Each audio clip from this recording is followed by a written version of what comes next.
Good morning student. आज हम बात करेंगे हमारी पाठ्य पुस्तक आरोह का गद्य खंड का द्वितीय अध्याय, जो कि कृष्णा सोबती के द्वारा लिखा गया है, मियाँ नसीरुद्दीन। सबसे पहले मैं आपको कृष्णा सोबती का परिचय प्रदान कर दूं। कृष्णा सोबती हिंदी साहित्य के अंतर्गत महिला लेखिकाओं में सर्वप्रमुख हस्ताक्षर के रूप में जानी जाती है। कृष्णा सोबती का जन्म सन 1925 गुजरात, पश्चिमी पंजाब, जो कि वर्तमान में पाकिस्तान में चला गया है, वहाँ पर हुआ। इनके द्वारा लिखी गई प्रमुख रचनाएं हैं ज़िंदगी नामा, दिलो दानिश, ए लड़की, समय सरगम, जो कि इनके द्वारा लिखे गए उपन्यास हैं। डार से बिछुड़ी, मित्रों मरजानी, बादलों के घेरे, सूरजमुखी अंधेरे के, ये इनके द्वारा लिखे गए कहानी संग्रह हैं। हम हशमत शब्दों के आलोक में इनके द्वारा लिखे गए शब्द चित्र और संस्मरण हैं। इनको हिंदी साहित्य के अंतर्गत जो प्रमुख सम्मान प्राप्त हुए हैं, उनमें साहित्य अकादमी सम्मान, हिंदी अकादमी का शला का सम्मान, साहित्य अकादमी की 72 सदस्यता सहित अनेक राष्ट्रीय पुरस्कार प्राप्त हो चुके हैं। जब हम हिंदी कथा साहित्य की बात करते हैं तो उस कथा साहित्य में कृष्णा सोबती की एक विशिष्ट पहचान है। वे मानती है कि कम लिखना विशिष्ट लिखना है, मतलब कम लिखो लेकिन महत्वपूर्ण लिखो।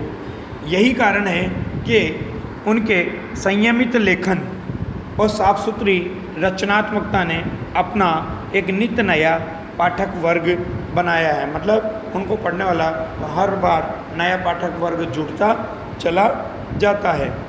उनके कई उपन्यासों, लंबी कहानियों और संस्मरणों ने हिंदी के साहित्यिक संसार में अपनी दीर्घजीवी उपस्थिति सुनिश्चित की है। उन्होंने हिंदी साहित्य को कई ऐसे यादगार चरित्र दिए हैं जिन्हें अमर कहा जा सकता है, जैसे मित्रों मरजानी में मित्रों, शाहानी, हम हशमत में हशमत आदि। भारत पाकिस्तान पर जिन लेखकों ने हिंदी में कालजयी रचनाएं लिखी है, कालजयी का मतलब हर काल में विजय होने वाली, महत्वपूर्ण मानी जाने वाली, उनमें कृष्णा सोबती का नाम पहली कतार में रखा जाता है। बल्कि यह कहना उचित होगा कि यशपाल के द्वारा लिखा गया जो झूठा सच उपन्यास था, राही मासूम रज़ा के द्वारा लिखा गया आधा गांव उपन्यास था, और भीष्म साहनी के द्वारा लिखा गया जो तमस उपन्यास था। उसके साथ साथ कृष्णा सोबती का ज़िंदगी नामा उपन्यास इस प्रसंग में एक विशिष्ट उपलब्धि माना जाता है। अब बात करते हैं इनके संस्मरण की। संस्मरण के क्षेत्र में इनके द्वारा लिखा गया हम हशमत शीर्षक से जो रचना है, जो कृति है, उसका विशिष्ट स्थान है, जिसमें अपने ही एक दूसरे व्यक्तित्व के रूप में उन्होंने हशमत नामक चरित्र का सृजन करके एक अद्भुत प्रयोग का उदाहरण हमारे समक्ष प्रस्तुत किया है। कृष्णा जी के भाषिक प्रयोग में भी विविधता है, अर्थात भाषागत विविधता भी इनकी रचनाओं में देखने को मिलती है। उन्होंने हिंदी की कथा भाषा को एक विलक्षण ताजगी दी है। विलक्षण यानी अद्भुत, संस्कृत निष्ठ तत्समता, उर्दू का बांकपन, पंजाबी की जिंदादिली, ये सब एक साथ उनकी रचनाओं में मौजूद दिखाई देते हैं। अब आपके यहाँ पर जो संस्मरण प्रस्तुत किया गया है मियाँ नसीरुद्दीन शीर्षक से, इस शब्द चित्र में जब हम बात करते हैं तो सबसे पहले मैं बता दूं, ये इनके हम हशमत संस्मरण से लिया गया है। इसमें लेखिका कृष्णा सोबती के द्वारा खानदानी नानबाई मियाँ नसीरुद्दीन के व्यक्तित्व, रुचियों और स्वभाव का शब्द चित्र खींचा गया है कि वो खानदानी नानबाई है, क्योंकि खानदानी कहा जाता है जो पुराने समय से विशेष परिवार, राज परिवार या महत्वपूर्ण परिवारों के यहाँ पर भोजन बनाने का कार्य करते थे। उन्हें ख़ानदानी कहा जाता है। मियाँ नसीरुद्दीन अपने मसीहाई अंदाज में, मसीहाई अंदाज यानी फक्कड़पन वाला अंदाज, मस्त अंदाज जिसे कहा जाता है, बेपरवाह अंदाज जिसे कहा जा सकता है, मसीहाई अंदाज से रोटी पकाने की कला और उसमें अपने ख़ानदानी महारत को बताते हुए दिखाई देते हैं। वे ऐसे इंसान का भी प्रतिनिधित्व करते हैं जो अपने पेशे को कला का दर्जा देते हैं और करके सीखने को असली हुनर मानते हैं कि केवल देखने से सीखा नहीं जाता बल्कि करके सीखा जाता है। और हमारे यहाँ कहा भी जाता है कि practice makes a man perfect, मतलब प्रयत्न करके ही कुछ सीखा जा सकता है और प्रैक्टिस ही अभ्यास ही किसी व्यक्ति को क्या कर सकती है, परफेक्ट बना सकती है, यानी निपुण बना सकती है। तो यहाँ पर देखिए कृष्णा सोबती क्या कहती है।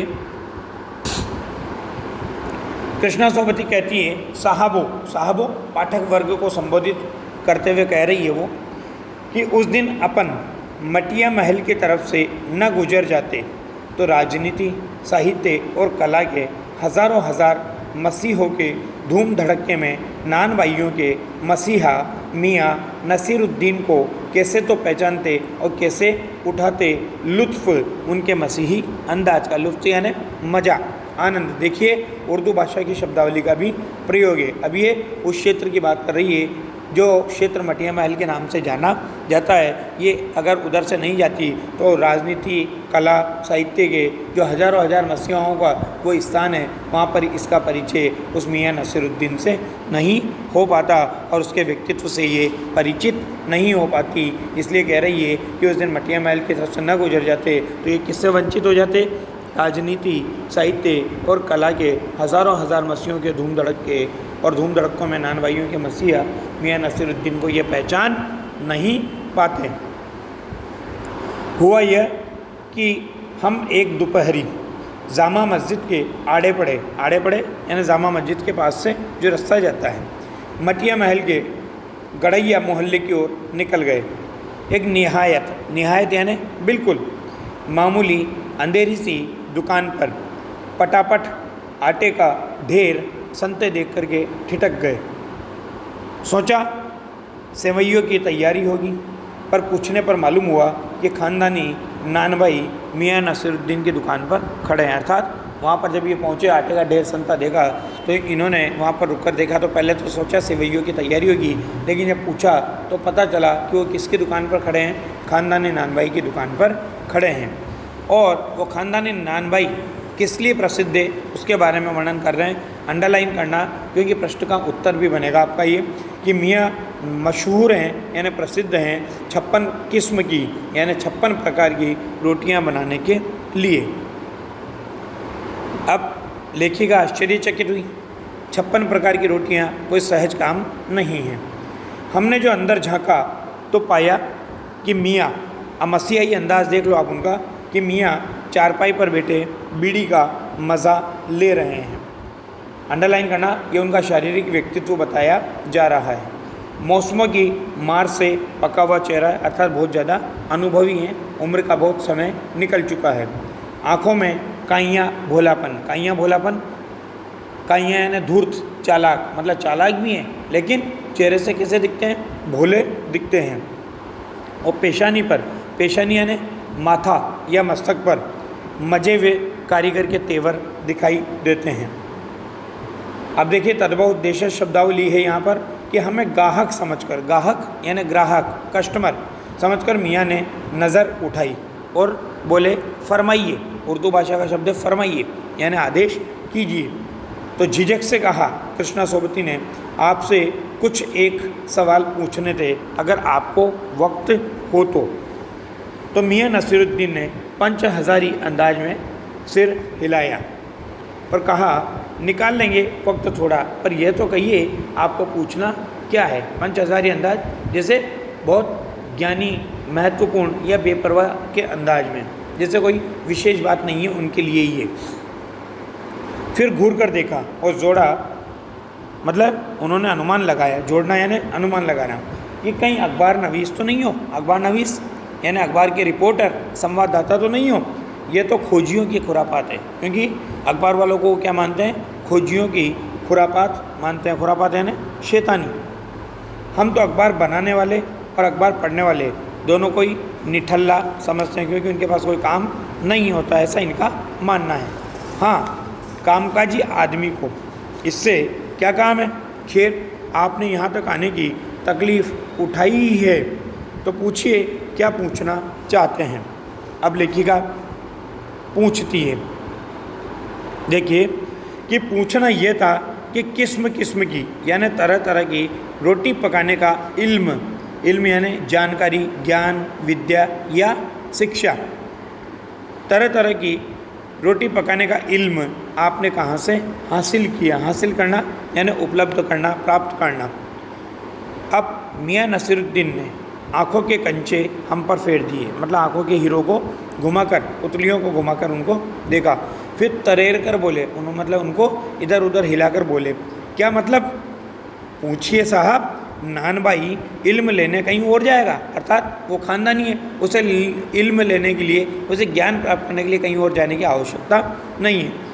क्या नगीना साज के पास, क्या आयना साज के पास, क्या मीना साज के पास, या रफूगर, रंगरेज या तेली तंबोली से सीखने जाएगा? क्या फरमा दिया साहब, ये तो हमारा ख़ानदानी पेशा ठहरा। अब यहाँ पर वो अपना परिचय दे रहा है कि वो कौन है, वो ख़ानदानी नान भाई है। हाँ, इल्म की बात पूछिए तो जो कुछ भी सीखा अपने वालिद उस्ताद से ही सीखा। वालिद यानी पिता, उस्ताद यानी गुरु, मतलब पिता ही इनके गुरु रहे। मतलब यह है कि हम घर से न निकले कि कोई पेशा अख्तियार करेंगे। अख्तियार करना यानी स्वीकार करना, अपनाना। जो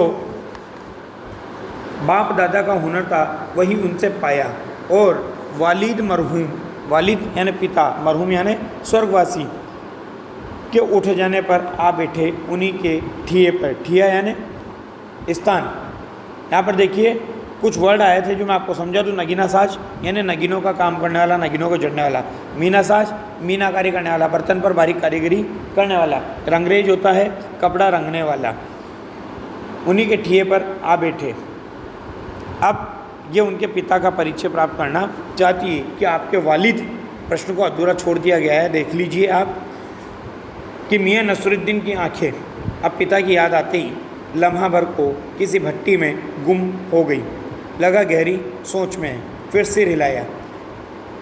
तो क्या आंखों के आगे चेहरा जिंदा हो गया? लेखिका ने पूछा कि हाँ, हमारे वालिद साहिब यानी पिताश्री मशहूर थे मियाँ बरकत शाही नान भाई गड़ैया वाले के नाम से। अर्थात इनके पिता का नाम क्या था?